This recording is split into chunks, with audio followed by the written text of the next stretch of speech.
Today, it's a Twitter mailbag day, and y'all sent in kind of a lot. So I'm breaking it down into current football questions, recruiting questions, and then future football questions, only here on Locked On Gators. You are Locked On Gators, your daily podcast on the Florida Gators. Part of the Locked On Podcast Network, your team every day.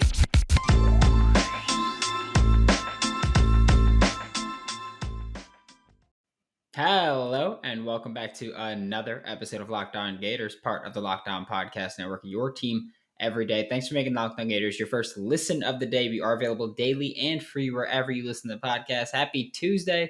I'm Brandon Olson. You can find me on Twitter at WNS_Brandon. Find all my written work with Whole Nine Sports. Before getting into today's content, just ask you a like, subscribe, comment, review. Let me know what you think of the show. Let me know how I can make it better.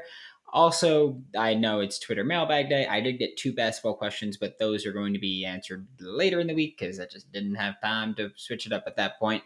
But we are starting off with the current football questions. And again, I'm not giving away Twitter handles if it was like a DM because I don't know if they want their Twitter handles out there. But I will say the first name. First one's from Colin, and he says, I'm not bought in on the offense. Do you think the defense has what it takes to get this team to a bowl game?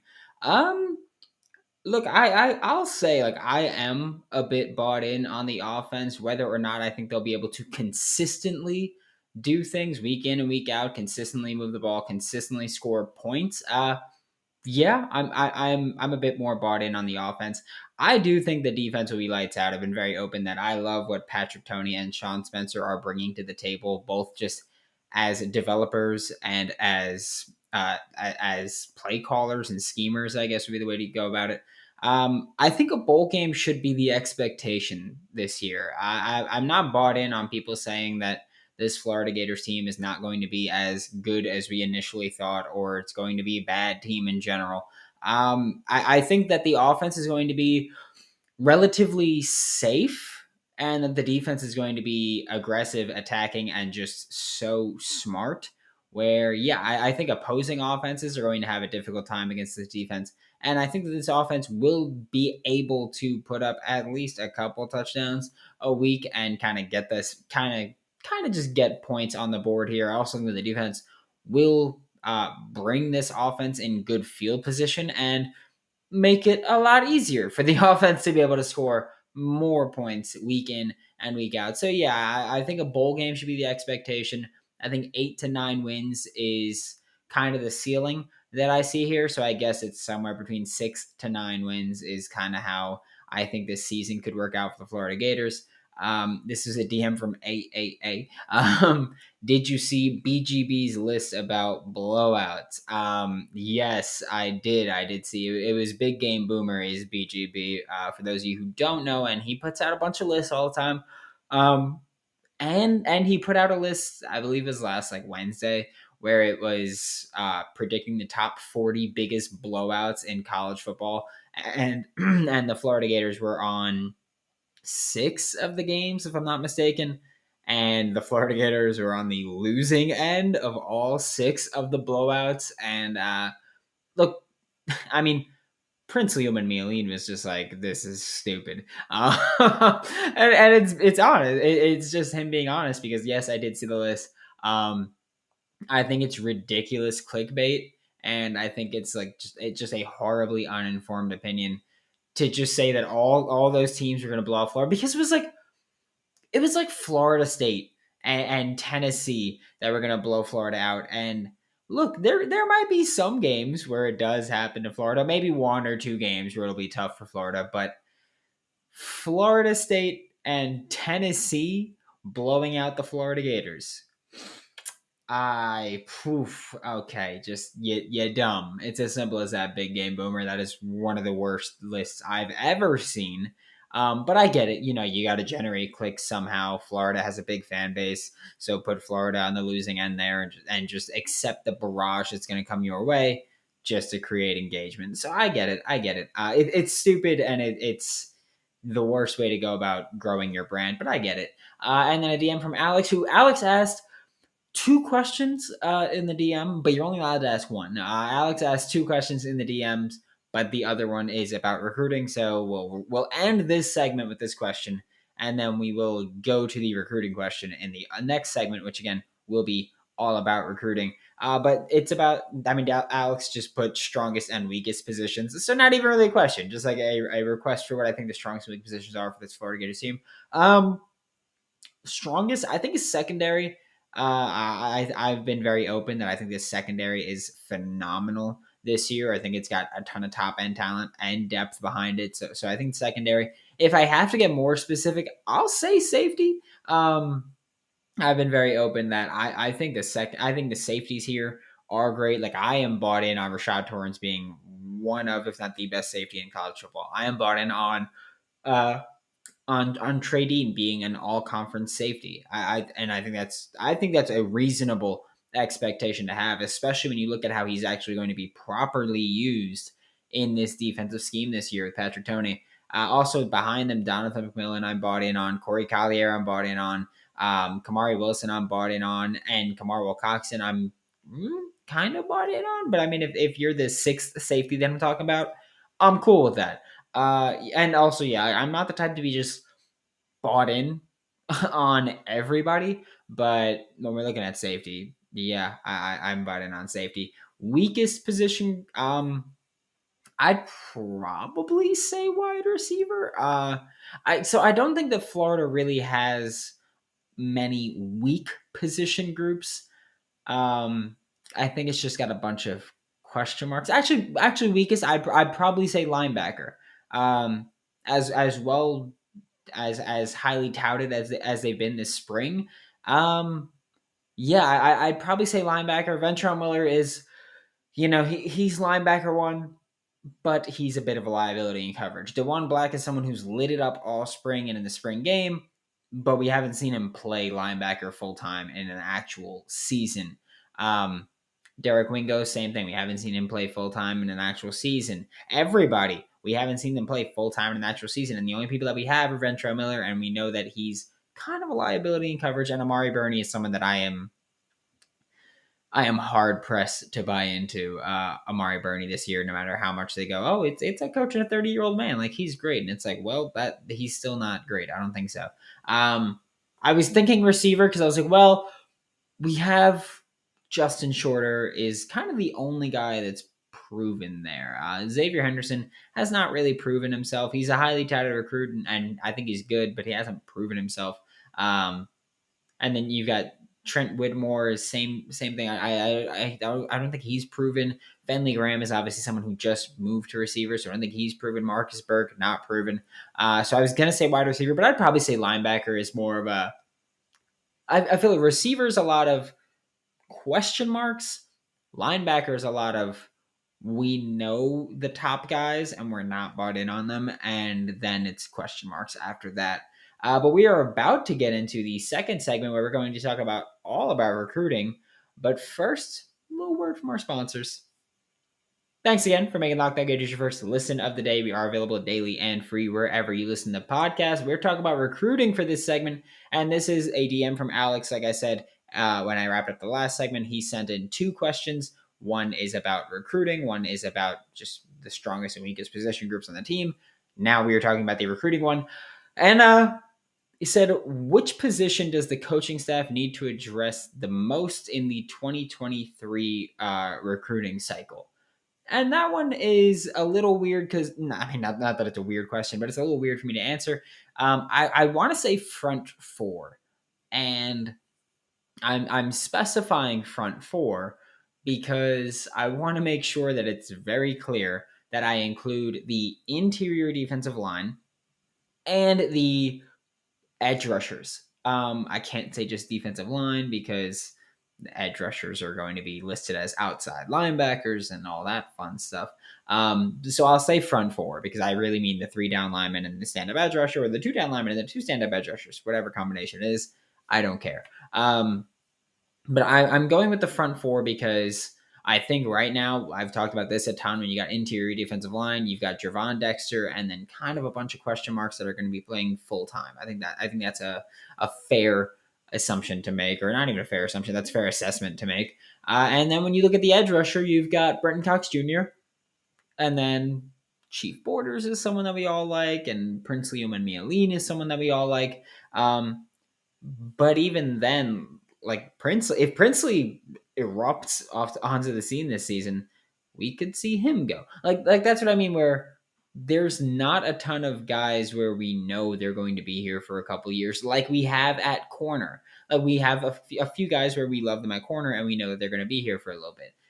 Looking at the interior defensive line, Gervon Dexter's probably out this year. We're going to talk about him next segment because we got a question about him. But Gervon Dexter's probably out after this year if he lives up to his potential. Brenton Cox Jr., out of eligibility. We don't have an alpha in the room right now. And we could talk about people like Chief Borders who could become that, or Prince Umanmielen who could become that, or Chris McClellan who could become that. But the simple fact of the matter is we don't have that right now. We don't have anybody proven right now behind our top couple guys. So for me, it's just the front four because I'm also the type where I go, you can never have too many pass rushers or too many defensive linemen. You look at right now, the transfer portal. Florida is just actively going, we're trying to add a defensive lineman in the transfer portal. So, yeah, and oftentimes transfer portal could just mean 1 year with a guy. Like it's a senior year and he wants to be a starter and he's leaving. So it could be that. So I think right now I'm going to say front four. Although, it could also be linebacker where we don't have a ton of young, talented guys coming. We got Shamar James coming in. We've got some young guys like Scooby Williams and Derek Wingo, but even then, they could leave in a year or two. So I think that when you're looking down the line somewhere, you're looking at defensive line, you're looking at linebackers. And that's just where I'm at with it. I think receiver is another position you could list at. I think you could always look at offensive line. I think you could look at tight end, although we've got a lot of guys coming in this year, but maybe no elite guys, which I don't really agree with. But I think we've got enough talent there. So yeah, I'm going to stick with front four as my position where I think the coaching staff should kind of focus on this year, especially when you become an increasingly pass happy game of football. I think you could always add defensive linemen and pass rushers. The next DM and the last DM for this segment, last DM for this segment is a DM from Tyler. He said, "Who's the number one recruit that you would want to add on offense and defense for 2023?" I'm gonna start with offense just because that's where he started. But offense, I'm gonna say Arch Manning.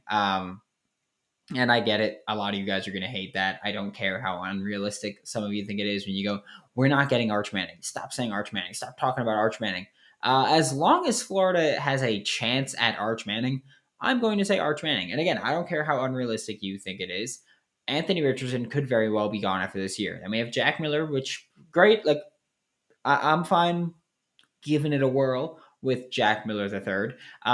But I'm not going to turn down Arch Manning because of Jack Miller III. It's also just one of those things where I think it's silly to just say we don't want Arch Manning for whatever reason. I don't care about the reasoning. I think it's silly because Arch Manning is someone who is potentially going to be a program-changing quarterback, just in the sense of once Arch Manning commits to a football team, I fully expect other high school recruits to also go, I'm going to go to that program and follow Arch Manning, whether it's receivers or defensive players, and just go, well, guess what? We're going to go there and we're going to pile in and we're going to be successful. We're going to build a championship program. And we have our QB already, which is usually the hardest thing to find. So I'm not going to turn down Arch Manning. I don't care. If I have to pick one offensive recruit, it's going to be Arch Manning. And even if you go, who's the number one recruit you'd want to bring in, whether it's offense or defense or special teams, I don't care. I'm going to say Arch Manning. Defensively, I'd probably say Malik Bryant. I know he's a 4-star most places. He's not this 5-star elite superstar like Arch Manning. But I'd probably say Malik Bryant. I just think he's the kind of player where you can do so much with him defensively that I think you can't go wrong getting him on the team and just getting creative schematically. I was talking about this a lot during the NFL draft because I was doing that live stream. And it came up a lot with multiple players. Like we talked about it with Jordan Davis from Georgia, where you just go, well, he's someone who instantly adds a lot of impact to your defense just by having the presence there. And I think Malik Bryant does that, especially when you could play him off ball. You could play him on the edge. You could play him wherever. And I think he should play the edge for the Florida Gators, mainly because we're going to run creepers, we're going to run sim pressure, we're going to do all these things where traditional edge rushers will drop back into coverage. And I think having one who could drop back into coverage without really missing a beat is something that many fans will overlook. And I think that's just something where you have to go, that's a fantastic approach to take. And just adding a player like Malik Bryant is something that cannot possibly be overlooked for defense. So I'd say Arch Manning offensively, Malik Bryant defensively, and if I have to pick just one recruit in general, it's going to be Arch Manning. We're about to get into future football questions, which we have 2 or 3 of those. But first, I'm going to talk to you guys about BetOnline because March Madness is over. The NFL draft is over. Baseball season is well underway. We're a month through it already. Whew. NBA playoffs are heating up.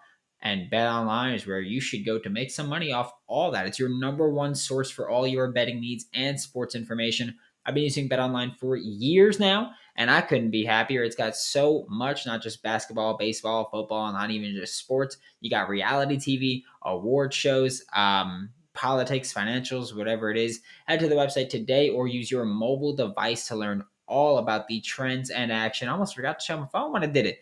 Check out BetOnline. It's where the game starts. To wrap up today's show, we are talking about future football questions. Got Josh Gardner, who we all know and love by this point. He said, I read an article the other day about a way too early predictions for next year's draft. AR-15 was included in the quarterback convo. In your opinion, what would he have to do to actually get into the first round talk? Anything less, no point in leaving early, in my opinion. I agree that if there's anything less in the first round, he should just come back to college. Not even going, I want him to be a Gator again. Just because he's still very young. He's still very young. He could go and, if he stays for this year, even, I believe he'd be Senior Bowl eligible as long as he graduates. But also, just I think he could be a first round quarterback this year. I don't think he's the type where we go, he's going to be a fourth rounder. He's going to be first or undrafted, I think, at this point. But I will say, I think it's harder than ever to place a quarterback right now because everybody and their mother thought they had it figured out with Malik Willis this year. We all said he's incredibly raw. He's a fantastic athlete with a cannon for an arm and just a ceiling so absurdly high. He's going to go so early. We were comfortable with him going second overall to the Lions, but he ended up going 86th overall. And I think it just shows the NFL's hesitancy taking a player like that. But I will say the case with Anthony Richardson is a little different. Malik Willis had size concerns. Anthony Richardson does not have size concerns. He is a mountain of a man. Malik Willis played at Liberty. Anthony Richardson plays against the highest level of competition, and this year he'll start against the highest level of competition week in and week out. So that's not a concern either. And even when you look out of conference, we got Utah this year. This is not this cupcake division. This is not a cupcake schedule. So I think the case for Anthony Richardson is a bit different. My biggest focal point for Anthony Richardson this season, if I were working for an NFL front office, is making sure he can make the right reads. Because when you look at Josh Allen, when he was coming out of college, who is often who I've compared Anthony Richardson to, you got the arm, you got the mobility, and Josh Allen was wildly inaccurate, but he can make solid reads as a quarterback. NFL teams will see a big arm quarterback with insane athleticism and like it. But if you can be a big arm quarterback with insane athleticism and show that you have the mind to make the right reads, which we've seen him do already, by the way. I don't want to say he can't do it or he has to learn to do it. We've seen him do that already. I think if you show that to NFL teams, though, and you do it more consistently, they will fall in love with Anthony Richardson as a prospect. NFL teams will always look at someone with accuracy issues, inconsistent accuracy, whatever you want to call it. But they will look at that and say, we could fix that. But they'll always do that. They will always see a quarterback with accuracy issues and think, we can fix that. It's a lot easier to just work on someone's throwing than to teach them the instincts about playing quarterback, which we know Anthony Richardson has the instincts already. When things aren't there, he knows how to create the play with his legs. He knows how to extend plays with his legs. So we know the instincts are there. But then you got the arm, the athleticism, the instincts. If you could read a defense consistently and make the right read consistently, they will go, we can fix that accuracy. We don't care. We'll just let him sit for a year and work on it, or we'll play him right now and throw him to the Wolves and have him work on it. Similar to how Dan Mullen threw him to the Wolves by giving his first start against the Georgia team that had 15 players drafted, 5 first-round picks from their defense. Yeah. But Anthony Richardson legitimately has quarterback one potential. Like, you could talk about CJ Stroud. You could talk about Bryce Young. You could talk about Spencer Rattler coming back. I don't care, like a phoenix from the ashes. I don't care who you talk about. Don't talk about Tanner McKee from Stanford. I'll slap you in the face. But Anthony Richardson has legit quarterback one potential. He has all of the tools you could ask for. So we could legitimately see him be a top quarterback off the board next season. And then I also got a DM about Gervon Dexter because, the DM said, PFF had Gervon going 25th overall to the Seattle Seahawks. Could that happen? They said Gervon. Obviously, they implied Gervon Dexter because I also saw this and I clicked on PFF's account and I saw the mock draft. And yes, they had Gervon Dexter going 25th overall to the Seattle Seahawks. I think it could happen. I also think he could go considerably higher than that. Look, we're a year out from the NFL draft, and I'm so sick of NFL draft talk, but we're a year out from the NFL draft. Gervon Dexter could be that. We look at the NFL draft, and I think when you look at the NFL in general, they prioritize 2 things from defensive linemen: pass rush ability and upside. You get to even say 3 things: pass rush ability, upside, and versatility. And I think Gervon Dexter presents at least 2 of those in pass rush ability and upside. This is also a different scenario than Zachary Carter was, because no matter how much we love Zachary Carter, how much I love Zachary Carter, the fact of the matter is Zachary Carter will likely top out as a 6 to 8 sack a year kind of guy, whether he's on the interior or the edge, probably playing both. And that's a great thing to have, especially if you can get that out of a 3rd round pick. 6 to 8 sacks a year is fantastic, by the way. But Gervon Dexter has the potential to legitimately become one of those dominant interior pass rushers at the next level, where you could be a double-digit sack guy. Or even if he's not picking up double-digit sacks, he's going to be someone where you have to double team him. So that's instantly clearing up other rushers.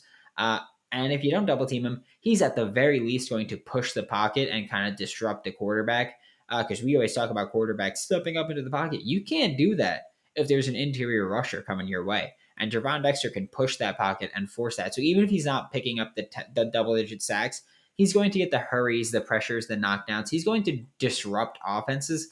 And I think NFL defenses, and I think NFL teams and front offices will look at him and say, we just add him to the defense and just let him do his thing, let him pin his ears back.